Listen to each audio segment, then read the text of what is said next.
The canals built across America in the 1830s and 1840s weren't just impressive for their time. They were designed with drainage systems, lock mechanisms, and embankment reinforcements that required precision maintenance schedules their builders couldn't possibly execute. The Erie Canal alone demanded annual dredging equipment that wouldn't exist until the 1870s, structural surveys that needed instruments not yet invented, and concrete repair techniques still decades away from practical use. By 1850, over 4,000 miles of canal infrastructure sat across the United States, all of it engineered to standards that assumed future capabilities. The timing creates friction. In Britain, the same pattern emerged. The Thames Tunnel, completed in 1843, included ventilation shafts designed for mechanical air circulation systems that didn't exist. The London sewer network, begun in the 1850s, incorporated valve systems requiring hydraulic tools unavailable to its original crews. These weren't experimental features. They were structural necessities. Without them, the infrastructure would fail. Yet the technology to maintain them properly wouldn't arrive for another generation. This isn't about one city or one project. It's about consistency. The same maintenance paradox appears in Philadelphia, Manchester, Boston, Liverpool, and Chicago. Different engineers, different governments, identical problem. Infrastructure built to demand future invention. This documentary examines physical evidence, municipal records, engineering specifications, construction timelines. It doesn't claim conspiracy or erasure. It observes what's documented and asks what that documentation reveals about how quickly industrial systems appeared, how uniformly they spread, and why so many of them seem to anticipate technologies their builders didn't possess. The official explanation is straightforward. Rapid industrialization drove innovation. Engineers overbuilt to ensure longevity. Regional networks naturally converged on similar solutions because they faced similar problems. This explanation is rational, well-supported, and addresses most of the observable evidence. But the numbers complicate it.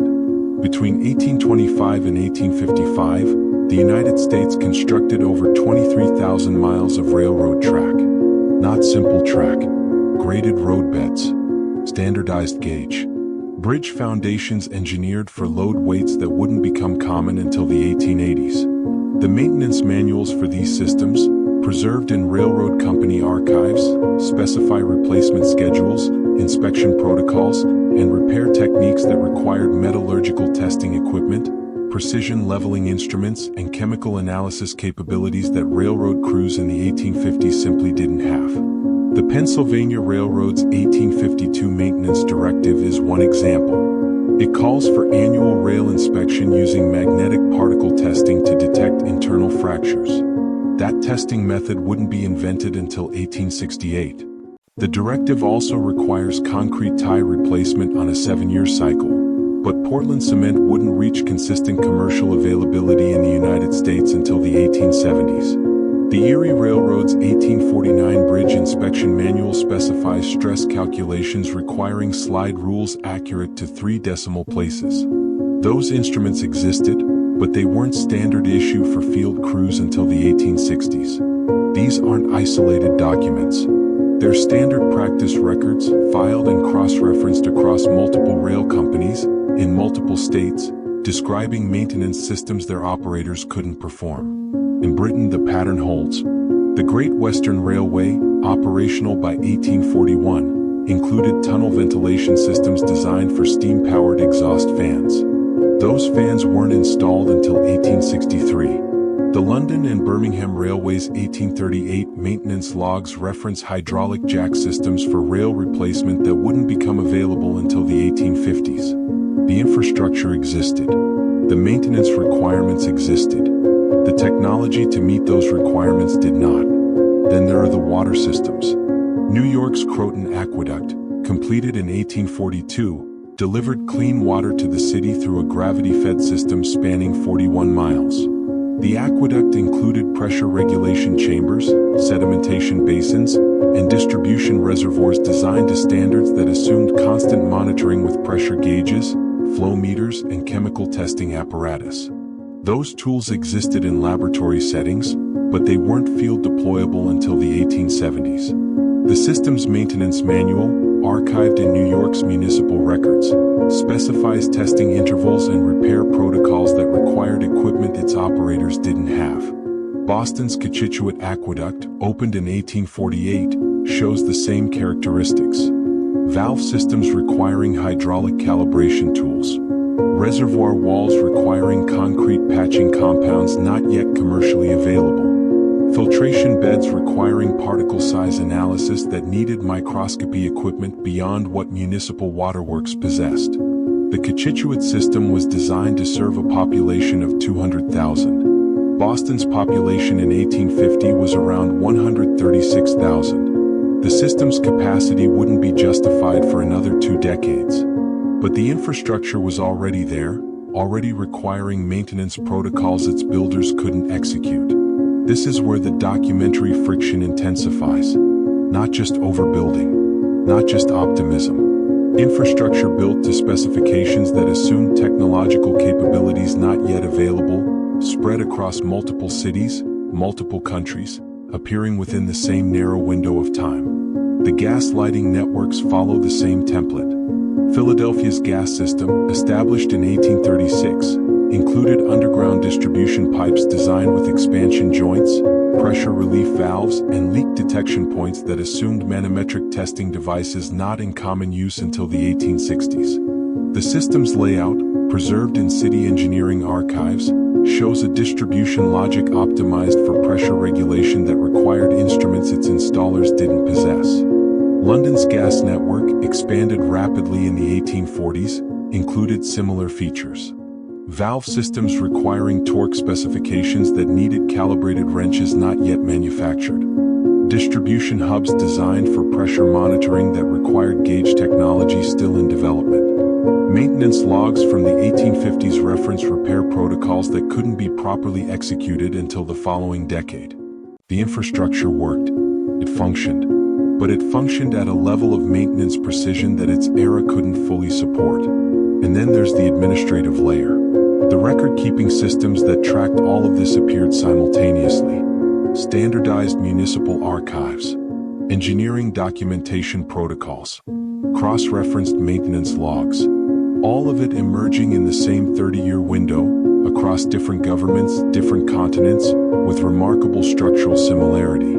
The timing of these systems raises questions about inheritance and convergence, about whether what we're seeing represents parallel innovation or something else, about why the infrastructure seems to anticipate its own future.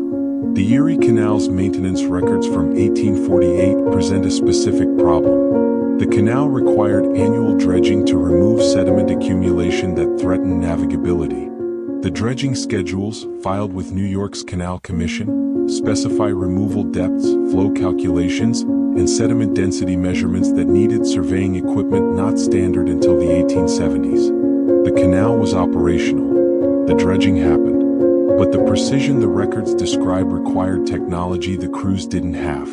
This wasn't guesswork made to look precise in retrospect. These were operational directives, filed in real time, describing processes that assumed capabilities beyond what the period offered. The same pattern appears in the canal's lock systems. The Erie had 83 locks by 1850. Each lock required hydraulic seals, gate mechanisms, and pressure equalization systems that needed regular inspection and replacement. The maintenance interval specified in the 1849 operations manual called for seal integrity testing using pressure differential measurements accurate to within 2 pounds per square inch. The instruments to measure that didn't become field standard until the 1860s. But the locks worked. The seals held. The system functioned. So either the maintenance records describe aspirational standards that weren't actually met, or the infrastructure was designed with a built-in tolerance for imprecise maintenance that somehow still achieved precise outcomes. Neither explanation fully resolves the friction. In England, the same administrative precision appears in canal records. The Bridgewater Canal's 1845 maintenance logs specify valve replacement cycles based on flow volume calculations that required gauging technology not yet available to canal operators. The Leeds and Liverpool Canal's 1852 inspection protocols referenced structural assessments that needed theodolite accuracy beyond what field crews possessed. These aren't vague guidelines. They're detailed technical specifications, cross-filed across multiple administrative offices, describing maintenance systems that assume technological capabilities their operators lacked. The railroads intensify the pattern. By 1855, the United States had laid over 23,000 miles of track. That track required constant maintenance. Rail wear from locomotive weight, thermal expansion from seasonal temperature shifts, and stress fractures from repeated load cycles all demanded regular inspection and replacement. The maintenance schedules for this network, preserved in railroad company archives, describe processes that needed metallurgical testing, precision surveying, and load calculation methods that weren't field available until decades later. The Baltimore and Ohio Railroad's 1851 track inspection manual is instructive. It specifies annual rail testing using magnetic particle inspection to detect internal fractures invisible to the naked eye. That testing method was invented in 1868. The manual also requires replacement schedules based on stress-strain calculations that needed slide rule precision, not standard for field crews until the 1860s. The Pennsylvania Railroad's 1854 bridge maintenance protocols show the same anticipation. They call for load testing using hydraulic jacks calibrated to tolerances requiring pressure gauges not yet manufactured. They specify concrete repair using Portland cement mixtures that wouldn't be commercially standardized until the 1870s. These weren't experimental systems. They were operational networks carrying millions of tons of freight and passengers annually. The infrastructure worked. The maintenance happened. But the technical specifications describe processes that required tools and techniques still years away from availability. In Britain, the railway maintenance records mirror this exactly. The Great Western Railway's 1848 inspection logs reference rail testing procedures that needed equipment not yet standard. The London and North Western Railway's 1852 bridge inspection protocols specify structural calculations requiring instruments beyond what field engineers possessed. Different companies, different governments, identical anticipation. The water systems compound the problem. New York's Croton Aqueduct delivered 40 million gallons of water daily by 1850. That delivery required constant pressure regulation, flow monitoring, and quality testing. The system's maintenance manual specifies testing intervals and chemical analysis procedures that assumed laboratory capabilities not available to municipal waterworks until the 1870s. The aqueduct included pressure regulation chambers designed to maintain consistent flow despite elevation changes and demand fluctuations. The engineering drawings, archived in New York's municipal records, show valve systems requiring calibration tools that didn't exist. The chambers functioned. The pressure stayed regulated. But the precision the system was designed for required instruments its operators didn't have. Boston's Cochituate Aqueduct shows identical characteristics.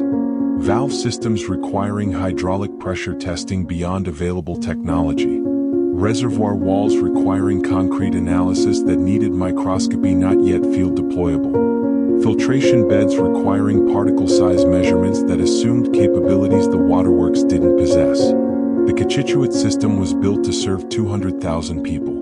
Boston's 1850 population was 136,000. The system wouldn't reach design capacity until the 1870s. But the infrastructure was already there, already requiring maintenance protocols its era couldn't fully support. This is where the administrative layer becomes significant. The record-keeping systems that documented all of this appeared simultaneously across different cities and countries. Standardized engineering archives, cross-referenced maintenance logs, detailed technical specifications filed with municipal governments and preserved with remarkable consistency. Philadelphia's gas system, established in 1836, included maintenance records that reference pressure testing, leak detection, and repair protocols requiring manometric equipment not yet standard. London's gas network, expanded in the 1840s, shows identical documentation patterns.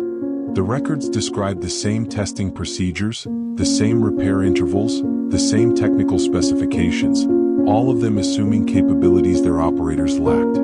The administrative similarity is as striking as the technical anticipation. Municipal engineering departments across the United States and Britain adopted nearly identical documentation protocols in the same 30-year window. They filed maintenance schedules using the same formatting structures. They cross-referenced inspection reports using similar administrative hierarchies. They preserved technical specifications with the same archival logic. This standardization appeared before the institutions that would later formalize it. Before the American Society of Civil Engineers was founded in 1852. Before Britain's Institution of Civil Engineers standardized engineering education in the 1860s. The administrative infrastructure for managing these systems emerged alongside the physical infrastructure, both of them anticipating capabilities and organizational structures that didn't yet exist. The storage systems follow the same template. Grain elevators built in Buffalo, Chicago, and Milwaukee in the 1840s included structural features designed for mechanical loading systems not yet invented. The elevators used steam-powered bucket conveyors, but their internal architecture included mounting points, power distribution channels, and load-bearing reinforcements designed for electric motor systems that wouldn't arrive until the 1880s. The Chicago Grain Elevator District, established in 1848, was built to handle volumes that wouldn't be reached until the 1870s. The elevator's structural engineering, preserved in city building permits, shows load calculations and stress tolerances that assumed future capacity growth. But they also show maintenance requirements that needed testing equipment not yet available. Britain's dock systems show the same pattern. Liverpool's Albert Dock, opened in 1846, included warehouses with structural features designed for mechanical cranes and hydraulic lifting systems that weren't installed until the 1860s. The warehouses functioned with manual labor and basic pulleys, but their engineering specifications describe maintenance protocols for mechanical systems that didn't exist yet. The infrastructure was built to accommodate future technology, but it also required future technology to maintain properly. This creates a temporal paradox, not in the sense of time travel or impossible causation, but in the sense that the systems seem to anticipate their own future needs with a precision that's difficult to explain through gradual innovation alone. The sewage systems sharpen this paradox. London's sewer network, begun in the 1850s under Joseph Bazalgette, is often cited as a triumph of Victorian engineering. And it was. But the network's design included features that assumed capabilities beyond what its builders possessed. Valve systems requiring hydraulic testing. Brick junction chambers requiring structural analysis that needed instruments not yet available. Flow regulation mechanisms designed for monitoring equipment still decades away. The network functioned. It transformed London's public health. But the technical specifications described maintenance requirements that couldn't be fully met until the next generation. In the United States, similar patterns appear. New York's sewer expansion in the 1850s included junction designs requiring pressure testing beyond available technology. Philadelphia's drainage systems, built in the same period, show valve mechanisms designed for calibration tools not yet manufactured. Different cities, different engineers.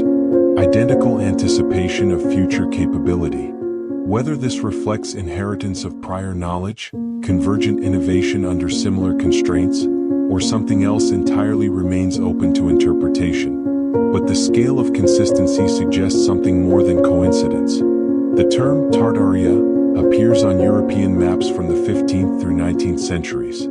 It referred to the vast territories of Central Asia, Siberia, and parts of Eastern Europe inhabited by Turkic and Mongol peoples. The name derived from Tatar, itself a European rendering of various Central Asian ethnic groups. On historical maps, Tartaria was a geographic label, not a unified empire or centralized state. In recent years, the term has been reinterpreted. Online communities use Tartaria as shorthand for questioning official historical narratives about 19th century infrastructure. The label suggests the possibility of inherited or pre-existing systems rather than rapid industrial innovation. It's become a framework for examining timing anomalies, scale mismatches, and technological anticipation in the historical record. This documentary uses Tartaria as metaphor, not as fact. It represents a lens for viewing evidence that creates friction with conventional timelines. The infrastructure paradoxes are real. The maintenance records exist. The technological anticipation is documented. What remains uncertain is interpretation. 3 models attempt to explain the evidence. The first is orthodox historical consensus. Rapid industrialization drove innovation. Engineers overbuilt because materials were cheap and labor abundant. Regional systems converged on similar solutions because they faced identical challenges. Maintenance records describe aspirational standards that weren't always met. The anticipation reflects optimism, not inheritance. The second model suggests institutional memory. Perhaps 19th century engineers inherited organizational knowledge, construction techniques, or administrative frameworks from earlier periods that official histories underemphasize. This wouldn't require lost civilizations, only underappreciated continuity. The standardization might reflect transmission of methods rather than parallel invention. The third interpretation focuses on timeline compression. Perhaps the speed at which industrial systems appeared wasn't as rapid as it seems from our perspective. What looks like anticipation might simply be the normal pace of infrastructure development viewed through incomplete records. The maintenance paradoxes could reflect documentation practices rather than technological impossibility. All 3 models have merit. All 3 face challenges. The evidence doesn't demand a single explanation. It invites examination of how we understand technological development, institutional emergence, and historical continuity.